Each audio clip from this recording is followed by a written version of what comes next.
सेवा कर समुंड जी जित जर वहे थो जाल,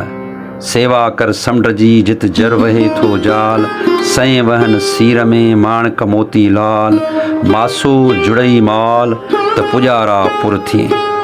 अॼु सिंध जे यूनिवर्सिटियुनि जे मुलाज़िमनि जी नुमाइंदा तंज़ीम all Sindh universities employees federation जो इजलास महराण इंजीनियरिंग यूनिवर्सिटीअ में मुलाज़िमनि सां थींदड़ नाजाइज़नि नाइंसाफ़ियुनि ऐं यूनिवर्सिटी बोर्ड तरफ़ां अलाउंस ख़तमु करण जे ख़िलाफ़ु इजलास कोठायो वियो। उन इजलास में सिंध जे केतिरनि ई यूनिवर्सिटियुनि शिरकत कई, जंहिंमें सिंध महराण लम्स टंडोजाम आलाबख्श यूनिवर्सिटी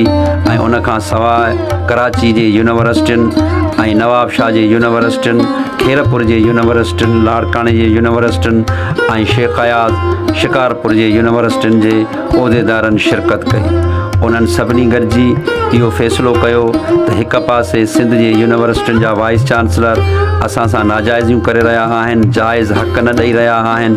ऐं सस्पेंड करे रहिया आहिनि ऐं उन खां पोइ एफआईआरूं कटराए रहिया आहिनि, त ॿिए पासे वरी यूनिवर्सिटी बोर्ड तरफ़ां असांजा अलाउंस ख़तमु करण जो नोटिफिकेशन कढियो वियो आहे, जंहिंजी असां सख़्तु लफ़्ज़नि में मुज़म्मत कयूं था। इहे जेके अलाउंस आहिनि असां गुज़िरियल 10 सालनि खां खणी रहिया आहियूं, जेके जाइज़ आहिनि। जेकॾहिं उहे असांजा